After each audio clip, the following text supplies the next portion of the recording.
Greetings, YouTube, and welcome to part one of two. Hopefully, part two will be recorded by the time I get back on the road tomorrow. But I just spent the first hour getting to this point, the 19,850 Spider-Ham final boss, clearing all the different paths of the first chapter of the John Mulaney side quest event. And so I just wanted to kind of talk about what's worked for me and the strategy. I think most people will be fine until the last part of chapter one, and then if you're like me, even though I'm a college professor, I don't always like to read. Those of you who watch my live streams normally, you'll know I'll just throw myself into a node and then think, oh, this was a really bad decision. And that's what I did on the first Howard the Suck of this chapter, where I came in with Corvus and got the rage and the explosive personality and had to quit out and restart the path. I'd only used like 3 energy, so that really was no big deal. I also have no idea what Spider-Ham even has right now, because I haven't ever...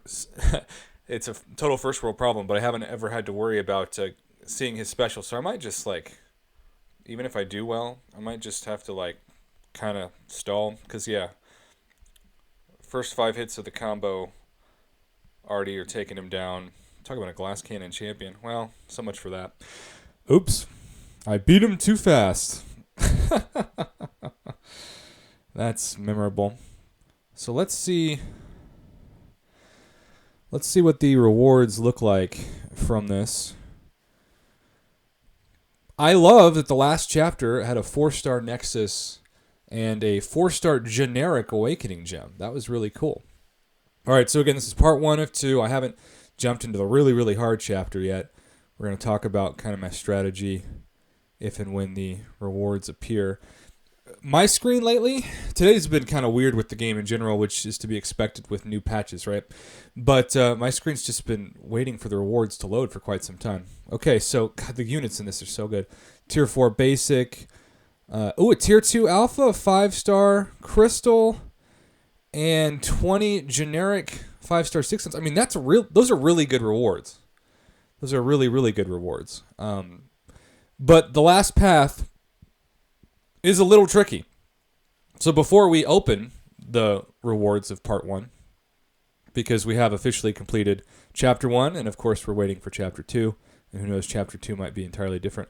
But when you go to the last chapter, this was my team. So I used Quake and Nick Fury and Corvus, Aegon, and Star-Lord. Now, to be specific, I never used Star-Lord. I just had him on there for the Aegon synergy, and I never used Nick Fury. I just had him. And I guess if I'd been smarter, I would have just automatically KO'd Nick Fury for the synergy bonus. I didn't use any boosts. And so, starting with the first Howard the Suck, I used Quake. And I mainly just did the parry technique. Every once in a while, I would do like the Quake and Shake, Quake and Bake, whatever you want to call it. And then the second one was the fun one, because this one I just built up Aegon's combo, and then I always fired off a special 2 to kill Gwynpool. So Aegon was a huge MVP in this fight. And then I gotta be honest, the last 3 fights, I just put in 6-star Corvus.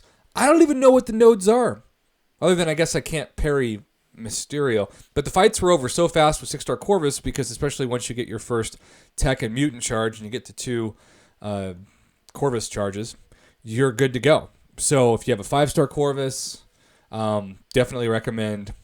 4 stars are going to be tough for people. This is going to be by far the toughest section for people who are, say, uncollected and maybe have a couple of good 5 stars, but mostly rank 5 4 stars.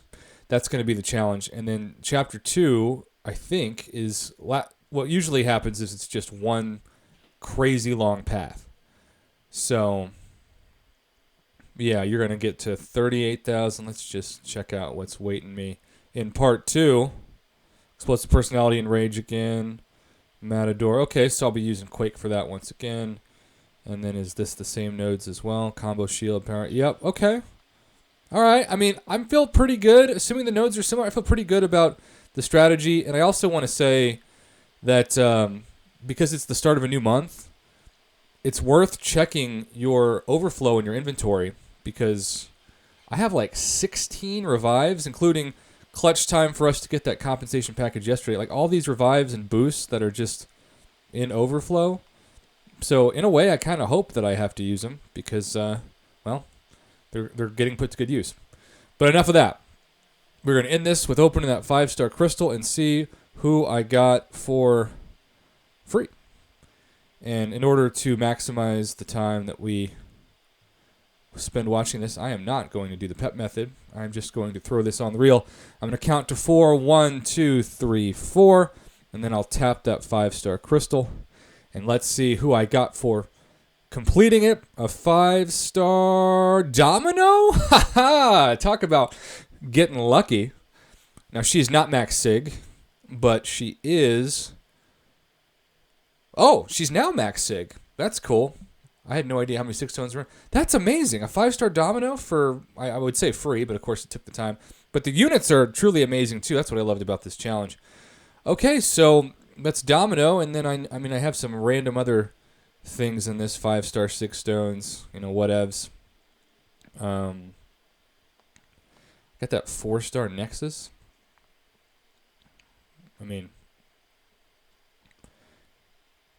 It's just a max sig no matter what. Let's choose the guy that I hate fighting, Nova. I'm glad Nova's not in this. But there you have it.